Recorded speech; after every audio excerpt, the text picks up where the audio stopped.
Welcome everyone. There was an official notice by the developers 2 hours ago, so let's have a quick look at this notice, and this is the developers discussion. So what's happening is we're going to jump to the most exciting part. We'll be getting 1 acquainted fate each time we ascend a character at level 20, 50, and 70. What that means is, guys, each character will get to level 70, we get 3 acquainted fates.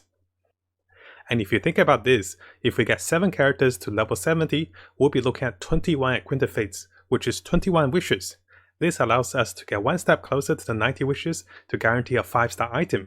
And this also means that we can start to farm character ascension materials, character items to get each of the characters to level 70 and just get 3 of the free fates. If you have 10 characters, you look at 30 acquainted fates. Now keep in mind, guys, it might not be practical right away to invest all of the characters to level 70, but now at least we're rewarded for building different characters, and this means we can summon more characters because we get more fates, so it works back onto itself. So what that means is, for each character you have gotten to level 70, you'll be getting 3 acquainted fates, and this is going to be one of the biggest features for patch 1.2. What we can do is, we can start to farm some of the experience books, character ascension materials for each of the characters we may be building for the spiral boost. We'll be needing at least 8 characters, and if we build 8 characters to level 70 at least, we'll be looking at 24 wishes. And keep in mind, although those are acquainted wishes from the standard banner, we can still get to the 90 PD. So if we summon up to 90 rolls on the standard banner, we're guaranteed with 1 golden item. There's a higher chance with weapons and a lower chance with characters, but that's okay. I'm happy with the wishes. I'm really happy for this. So we're getting at least 23 wishes if you have 7 of the level 70 characters, or even 30 wishes if you have, 10 characters to level 70. Very excited, guys. Now that we went over to the most important part of this video, which is about the free wishes, now let's come over to some of the questions and answers from the developers. The first question is, will there be a private chat system? I want to chat with my private family and before entering the world with them. So patch 1.2 will give us a private function to chat with different people. And if the friend is currently offline, they will get a message when they log back in. The second question follows from the first one. Some of the friends keep changing nicknames and it's hard to keep track of them. So with patch 1.2, the quality of life adjustment is the friend's avatar allows us to add a note to them personally. We can say this guy plays really well with Venti, or this guy has a really strong mana. So this way we can remember who's who. The next question is something I'll be looking to as well. So notice with the quest system, there is a pin to tell us to go to a certain direction. And if we go over there, it will tell us how close we are, 50 meters, 2000 meters. You tell us the directioning, and it's like the quest objectives. Now it's a little annoying for us to travel around without having the directioning. Sometimes we ping on the map for a mining location, a monster location, and this doesn't tell us like the quest objectives. So for the developers, they're having a trackable mag pins.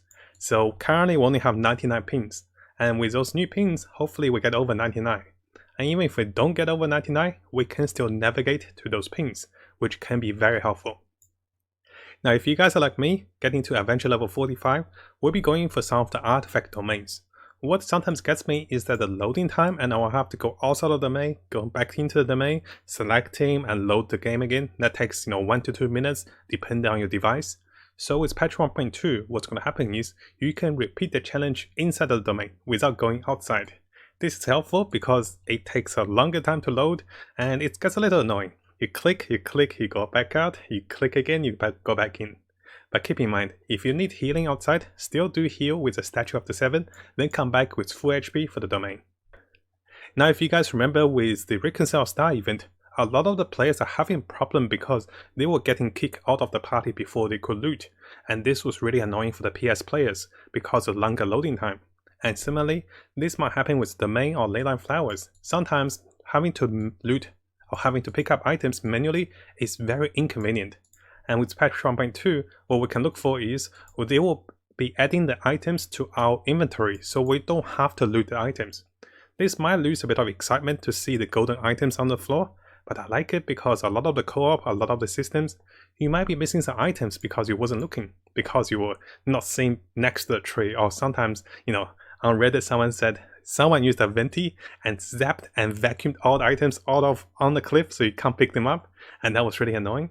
So it's nice that they're actually adding a system we can automatically loot items with the domains and also the leyline boson. The next option is quite interesting. Now you guys might not see the potential of this one, but there's actually a big potential because currently there is no autoplay dialogue, and with autoplay, characters just speak automatically. But the biggest thing is there'll also be a skip animation for the the animation plays. And if you guys are thinking of rerolling, this is massive. It takes about 10 minutes at the start of the game to watch all the animations. And if you can skip off those, effectively you can bring down the rerolling to like 10-15 minutes each run. And this means for those that want to try rerolling, or for those new players that start in the game that wants to try rerolling, this can be very good because you're saving 10 minutes per run.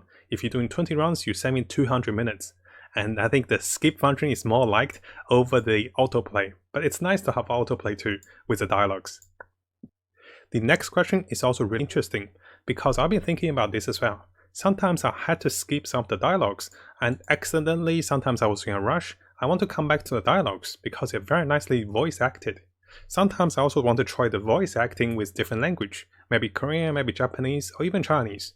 So having the ability to go to the traveler's log in the archive and also to do all the text and audios is very nice because the opportunities are limitless, guys. You can try the English, you can try to see what Zonly sounds like in Japanese, you can try to hear Child Out in Korean. This is really nice because we can play different dialogues in different language. The next question comes back to the co-op part of the gameplay.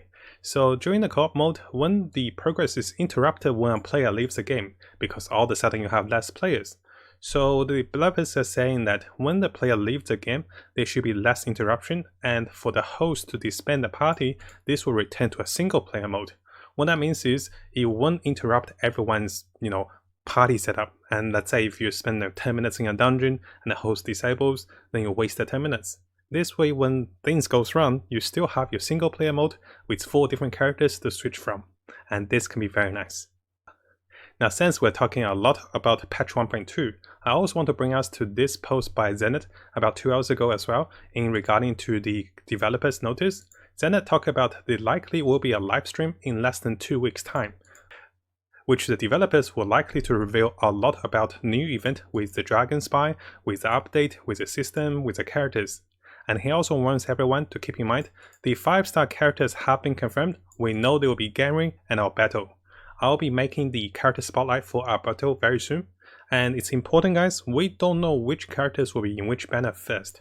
Don't listen to rumors, and I'll try to not give you guys any information that is not solidified or confirmed with better images and better information. So right now, we don't know what the banner is, so waiting for about less than 2 weeks for the live stream. When the live stream comes, likely we get to see Gary and her awesome moves, and also Alberto and his geo powers. Zonly was a little questionable with his geo powers, right? Hopefully Alberto, the new one-hand sword 5-star, shows us more powers with the geo characters. To summarize this video, we had a look at the developers' discussion from some of the surveys and questionnaires from the players. There's question 1 up to question 8. But we won't go through those questions again, guys. The most important part is we're getting 3 wishes, guys. At least 21 wishes if you can get 7 characters to level 70, which is doable because most of us will be building 2 parties for the Spire Abuse. So if you have over 10 characters to level 70, you're looking at over 30 wishes. And this is a really good thing for the free-to-play and low-spending players. Because what we can do is, we can spend a bit of extra time, find those materials which we can farm with monsters, and also try to level each of the monsters up. While we do that, we can also get free fates, and each of the characters will give us 3 wishes, and this can be very nice. Now, just as a small thing on the side, if you guys want to get experience from monsters, by killing monsters you also get some experience. So while you're leveling, try to keep your characters at level 49, at level 69, just to maximize the amount of experience you get as you farm those monsters. Now, if you found this video helpful, make sure you subscribe and also turn the little bell on for the latest news. I'll be looking towards to make more builds, guides, tips, and news and event updates for us as we come further into the game. And as always, I wish you guys the best of luck with Genshin and have the most fun in exploring this wonderful world.